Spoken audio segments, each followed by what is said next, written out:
খুব ভালো করে শুনবেন বন্ধু। তাহলে প্রশ্ন হলো, উলিল আমর কারা? উলিল আমর, যে উলিল আমরের কথা আল্লাহর কুরআনে বলছে যে উলিল আমরদের তোমরা মেনে মেনে চলো। আমরা উলিল আমরদের না মেনে বর্তমান এই রকম পরিস্থিতি তৈরি হচ্ছে। গোটা পৃথিবী জুড়ে আমেরিকা থেকে শুরু করে ইসরায়েল থেকে শুরু করে এরা লাগাতার হামলা চালাচ্ছে মুসলমানদের উপরে। মুসলমানেরা জর্জরিত হচ্ছে, রক্তাক্ত হচ্ছে, মুসলমানেদের অর্থগুলো ধ্বংস হয়ে যাচ্ছে, যার একমাত্র কারণ হলো উলিল আমরকে অগ্রাহ্য করা। আপনার মনের ভিতরে প্রশ্ন এসে গেছে, তাহলে উলিল আমরটা কারা? এদেরকে আমরা মানছি না। আমি বলছি আপনারা মানেন না। যতদিন না মানবেন এই রকম পরিস্থিতি তৈরি হবে। তবে শুনে নিন, হযরতে আব্দুল্লাহ ইবনে আব্বাস নাম শুনেছেন? শুনেছেন? কে বলুন তো? আল্লাহর নবীর একজন বিখ্যাত সাহাবা, যিনি ওহী লেখক, ওহী লিখতেন। ওহী আল্লাহর নবীর উপরে ওহী নাজিল হলে এই কদরের রজনীতে আল্লাহর কুরআনটা নাজিল হয়েছিল। ওই ওহীটা চামড়ার গায়ে লিখে রাখতেন, ওই পাথরের গায়ে লিখে রাখতেন যিনি, তিনি হলেন হযরতে আব্দুল্লাহ ইবনে আব্বাস। তেনার একটি উপাধি হলো, তিনি হলেন রাইসুল মুফাসসিরিন। মানে যত পৃথিবীর জমিনে যত মুফাসসির আছে, মুফাসসির যারা তো কোরআন শরীফকে তাফসীর করে, ব্যাখ্যা করে, এদেরকে মুফাসসির বলা হয়।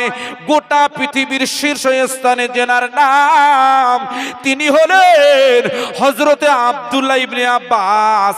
এই হযরতে আব্দুল্লাহ ইবনে আব্বাস রাদিয়াল্লাহু তাআলা আনহু হুজুর বর্ণনা দিয়েছে। মারিফুল কোরআনটা খুলবে, হুজুর বলছে উলিল আমর, উলিল আমর। এই উলিল আমরের মানে হলো যারা সমাজের ভিতরে আলেম, যারা সমাজের ভিতরে গাউস, যারা সমাজের ভিতরে হাফেজ, যারা সমাজের ভিতরে ওলি আউলিয়া মুর্শিদ, জামানার মুজাদ্দিদ, এরাই যারা শরিয়াতের বিচার করে, শরিয়াতের বিচার করে, যারা রায় দান করার অধিকার রাখে, এদেরকে উলিল আমর বলা হয়েছে। এই উলিল আমর গুলোকে মেনে নেওয়া, এটি হলো আল্লাহ পাকের কুরআনের নির্দেশ।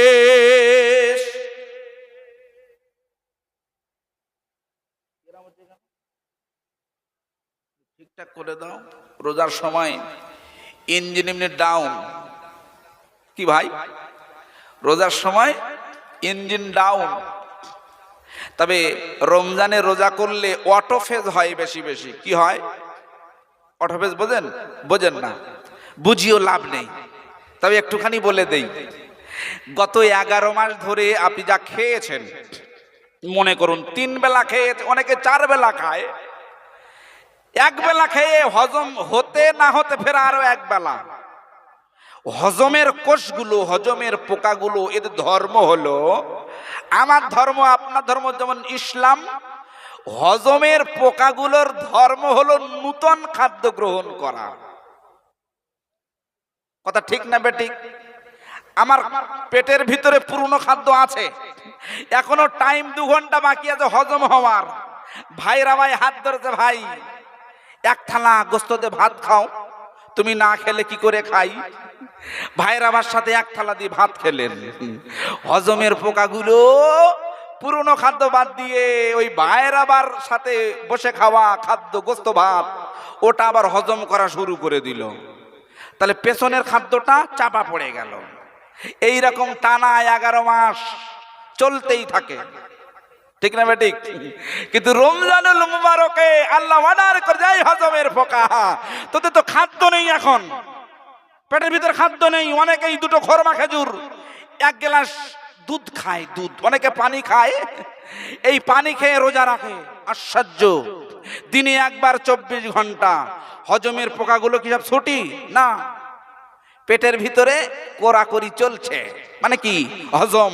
এই জন্যে রমজানুল মুবারকে দেখবেন পটি হয় ভালো। বলুন সুবহানাল্লাহ। একটু জোরে হয় না সুবহানাল্লাহ? খুব ভালো করে শুনে নেন। আমার ওয়াজের বিষয় এটা না, আমি যেটা বলতে চাইছি, তাহলে আব্দুল্লাহ ইবনে আব্বাসের ব্যাখ্যায় কি এসেছে, যারা সমাজের ভিতরে উলিল আমর, এরা হবে আলেম, এরা হবে পীর, এরা হবে জামানার মুজাদ্দিদ। কথাটা সঠিক না বেঠিক? খুব ভালো করে শুনবে। তাহলে জামানার মুজাদ্দিদ যেহেতু উলিল আমর, ওই জামানার মুজাদ্দিদের নামে এলাকার কিছু পাতি নেতা আছে, দেখবে এরা বলে কিসের জামানার মুজাদ্দিদ? আরে ওসব জামানার মুজাদ্দিদ মানে হলো সব ভণ্ডামি। একটু আওয়াজে বলবেন নাউজুবিল্লাহ। বলছে না, বলে না? এখন আর জামানার মুজাদ্দিদ মানতে যায় না, আলেমদের তো মানেই না, হাফেজদের তো মানেই না, এখন আমার জামানার মুজাদ্দিদের আওলাদদেরও মানে না। খুব ভালো করে শুনবে। আজকের আমাদের মাঝে হযরতে আল্লাহাজ মাওলানা রিজাউল করিম সাহেব যে উদ্যোগ নিয়েছেন, ইনি তো জামানার, ইনি তো এই এলাকার উলিল আমর। লিখে নেন, দায়িত্ব নিয়ে কথা বলছি। বর্তমান কুমড়োখালীর জমিনের 1 নম্বর যদি কেউ থাকেন উলিল আমর, যার নেতৃত্বে, যার খেদমতে গোটা ইসলাম সমাজের খেদমত হচ্ছে, এতদিন ধরে মানে 40 বছর ধরে উনি বাংলার একাধিক জায়গায় খেদমত করেছেন। উনি আলিফ শিখিয়েছেন, হয়তো আলিফ শেখাননি, আলিফের মাদ্দা শিখিয়েছেন, হয়তো মাদ্দা শেখাননি, কিন্তু আলহামদুলিল্লাহ রব্বিল আলামিনের ব্যাখ্যা শিখিয়ে দিয়েছে। যে শিক্ষাটা গোটা বাংলা জুড়ে উনি খেদমতে এনেছেন, ওই শিক্ষাটা শেষ বয়সে এসে এই কুমড়োখালীর মাদ্রাসা গফফারিয়া কারিমুল উলুম এতিমখানার মাধ্যমে ওই আলিফের জ্ঞানটা, ওই বায়ের জ্ঞানটা, ওই তায়ের জ্ঞানটা বাচ্চাদের ভিতরে, আপনার সন্তানের ভিতরে তিনি বিতরণ করবেন। বিতরণ জোরে হয় না সুবহানাল্লাহ? আলিফের জ্ঞানটা দেবে, বায়ের জ্ঞানটা দেবে। আমরা এতদিন জ্ঞান নিয়ে এসেছি ঈশ্বরচন্দ্র বিদ্যাসাগরের জ্ঞান। কি জ্ঞান? 1 লাইন বলছি, শুনে নেন। 1 লাইন বলছি, ওয়াই অজগর আসছে তেড়ে। ভালো করে বুঝবে মুরব্বী। ওয়াই অজগর আসছে তেড়ে, আয় আমটি খাবে পেড়ে। এই মহসিন ভাই, ওই অজগর আসছে তেড়ে, আয় আমটি খাবে পেড়ে। বলুন তো, আমরা যারা এখানে জ্ঞানী গুণী মানুষ বসে আছি, আমাদের অনেকের বয়স 70 হয়েছে, 80 হয়েছে, অনেকের 90 হয়ে গেছে। আমি আপনাকে, আপনার যদি জানা থাকে উঠে দাঁড়িয়ে বলবেন, ভাই আমি জানি। কি জানেন? যে আমি দেখেছি একটা অজগর, এখন আমের মুকুল এসেছে, দেখবেন আমের বোল এসেছে, বোল। ওই অজগর সাপ এসে আম গাছে উঠে আম খেয়েছে।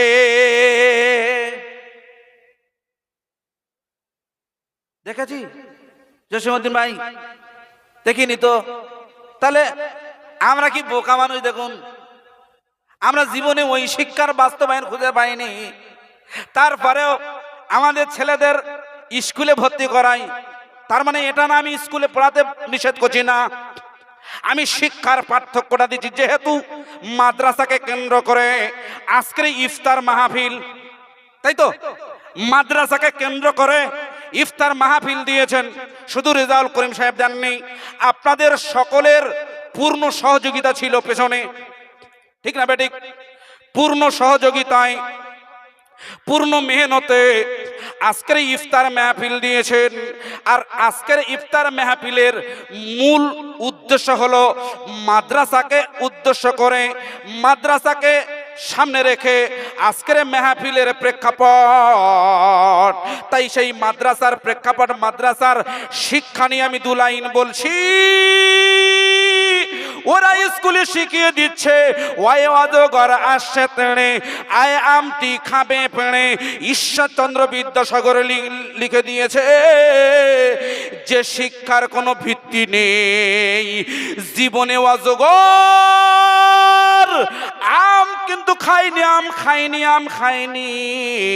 তারপরে বাচ্চা বাচ্চা ব্রেনে, কচি কচি ব্রেনে, মগজে ওই রকম একটা মিথ্যা জ্ঞান ঢুকিয়ে দিয়েছি। কিন্তু আপনার ছেলেটা যখন, আপনার মেয়েটা যখন বুকে করে কুরআনটা নেবে, রেহেল কাটটা নেবে, হিজাবটা পরবে, মাথায় টুপিটা দেবে, গায়ে পাঞ্জাবি লেবাসটা পরবে, সুন্নতি লেবাস পরে সকালবেলা মাদ্রাসায় বসে যাবে বারান্দাতে। মাদ্রাসার হুজুর পড়াবে, পড়ো আলিফ, পড়ো আলিফ বা তা সা। আমরা শিখিয়ে দিচ্ছি কি ওই ব্যঞ্জন বর্ণের, ঈশ্বরচন্দ্র বিদ্যাসাগরের ব্যঞ্জন বর্ণ থেকে আমরা ট্রান্সলেট করে আমরা এটাই শিখিয়ে দিচ্ছি। ও বলছে ওই অজগর আসছে তেড়ে। আমরা বলছি না না না, ওই শিক্ষা দেওয়া যাবে না। ওই অজু করে মসজিদে যাও, আয় আজান হাকে মুয়াজ্জিন ভাই। বলুন তো বন্ধু, ওই অজু করে মসজিদে যাই, এই শিক্ষাটা কি ভুল শিক্ষা না সঠিক শিক্ষা?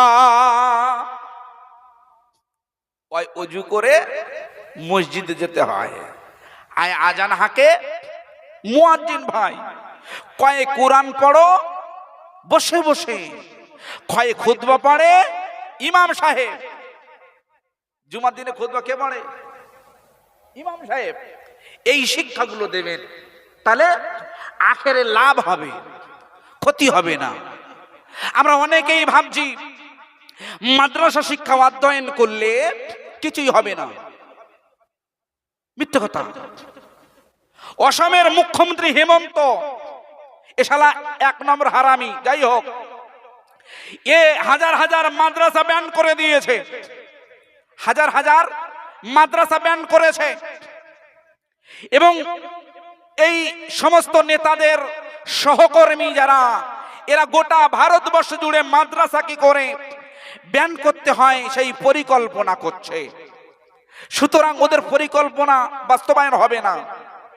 তারপরেও আমরা আলেম উলামারা আমরা যথেষ্ট পরিমাণ সজাগ রয়েছি যে মাদ্রাসা শিক্ষা, কুরআন শিক্ষা, হাদিস শিক্ষা প্রত্যেকটা বাড়িতে বাড়িতে, প্রত্যেকটা ঘরে ঘরে আমরা মাদ্রাসা শিক্ষা অভিযান চালিয়ে ইনশাল্লাহ কুরআনের জ্ঞানটা প্রত্যেকটা মানুষের ব্রেনে, মগজে ঢুকিয়ে দেব। বলি ইনশাল্লাহ। একটু জোরে বলা যায় ইনশাল্লাহ। খুব ভালো করে শুনবেন। কলকাতার একটি নিউজ চ্যানেল, নাম লিখে রাখুন, নিউজ চ্যানেলটা হলো আর বাংলা। কি বাংলা? জোরে বলুন নারায়ে তাকবীর। একটু জোরে সোরে হয় নারায়ে তাকবীর। আলহাজ মাওলানা সাইফুল্লাহ সাহেব জিন্দাবাদ। ভাই সাহেব, নৌকো দেখেছেন? নৌকো দেখেছেন? একটা চেয়ার দেন। নৌকো দেখেছেন? দেখবেন নৌকোর পাশে যদি এক পাশে যদি লোড হয়, এক পাশে, সে নৌকো থাকবে? ডুবে যাবে না? ঠিক মাহফিলের পরিস্থিতিটা ওই রকম। আমার বেঁকে ওয়াজ করতে হচ্ছে কেন? সোজা হয়ে ওয়াজ করব, একটু ভালো লাগবে। যাই হোক, আমার প্রিয়, আপনাদের সকলের মনোনীত আমাদের প্রশাসনের ভাইয়েরাও ঘোরাঘুরি করছে, আমাদের ডিউটি দিচ্ছে, আলহামদুলিল্লাহ ভালো। তারপরেও আমাদের আকাঙ্ক্ষিত মনোনীত জনাব আলহাজ হযরত হাফেজ সাইফুল্লাহ সাহেব এসেছেন। খুবই সংক্ষেপ সময় থাকবেন। আমি আপনাদের এলাকার সন্তান, দোয়া রাখবেন ইনশাল্লাহ। ব্যাখ্যাটা আল্লাহ যদি সুযোগ দেয় পরে শুনিয়ে দেব। উচ্চ আওয়াজে দরদ মাখা কণ্ঠে একটু তাকবীর দেওয়া যাবে? নারায়ে তাকবীর।